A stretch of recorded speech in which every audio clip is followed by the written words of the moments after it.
So my first interaction with Sigi was when I was a senior in high school, and he was at the big UCLA. I was in Southern California. Ironically, Sigi's son, Kurt, was my freshman year roommate at Wake Forest. So Sigi and I had a special relationship. I remember the first talk, he said, "Hey, Frankie, hey, what do you think about coming to play for UCLA?"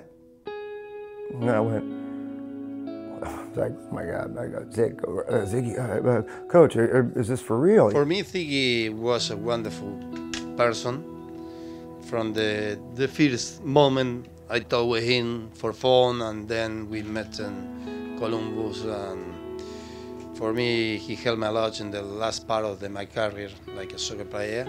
The way that he brought together a bunch of misfits. It was a reclamation project with the Columbus Crew guys that had been in different places, and for whatever reason things hadn't worked out.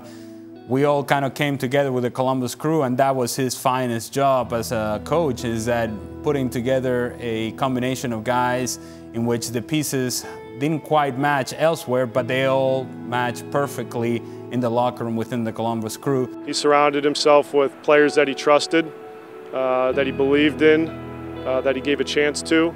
Sigi knows how to bring a locker room together. He knows how to mend, and that's half the battle. His enjoyment for soccer and what he put into the game and what he did for the game, you fed off that. He was very patient dad. He was a very humble person.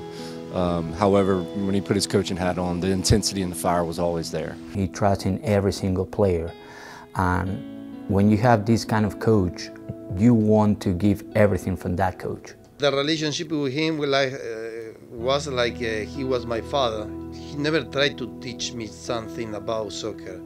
Always he showed me like the MLS league, the rules. He always preached consistency, bringing your best in your position every single day so the players around you could do their best. But even on top of that, he was just a good people person and manager. One of my favorite Sigi stories, it just brings a huge smile on my face, is Sigi had somehow been given extra small shorts and no shirt. So he comes walking out of Obet's to the training field in the extra small shorts and no shirt. The whole group just erupts laughing, and Sigi saying, "Rusty, where's my shirt?" It was great. He had a lot of fun with Duncan, you know, but he tried to be serious, like a coach. We didn't want to cross that line, but he liked to be around with the players. You know, I cannot mention a specific thing, but one thing I can tell you, everyone wanted to come for practice. He was hugging and he was kissing you. That meant that you had had a good game and the team had played well and we had won an important match. And so hugging Sigi after a cup final, hugging Sigi after a conference final, all those things are meaningful to me, and those are the things that I remember the most, because it reflects the sort of success that we had together and the sort of experiences that we had together. But most of all is him saying my name. Ah, Alejandro. That stays with you. That's in my heart. That's in my mind. It's what I remember the most from him, and it's what I hear from him every time I say his name. There's not many the people in this game, in this country, that have had a bigger impact. So to hear him speak about the many memories and experiences that led to his successes and his life in the game, I really enjoyed those moments. Sigi, you know, you'll always be in my heart, the heart of all the people, all the ex-players that you've touched.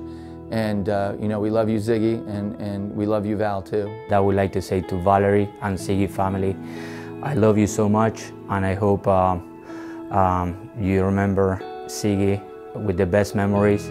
Val and everyone in the Schmid family, I want you to know, man, Sigi made my life. He did. He took a chance on a kid that, you know, wanted to be a surfer, and he said, "You're not gonna be a surfer, dude. This is what you're gonna do. You have some sort of talent. This is what higher powers do." And I know he's up there watching us. He said the Lord's Prayer every day, and I pray for you guys every day as well. I love you guys. He is always here with us, Crew fans. This guy's watching over us. I don't think there's a coach in the world that wants that wants us to win more now while he's looking up there. You know, maybe at the time when he was a different coach, he doesn't want us to win for a different team, but right now, man, I know he feels the love for Columbus, and this guy's heart and his soul and his spirit will always be here.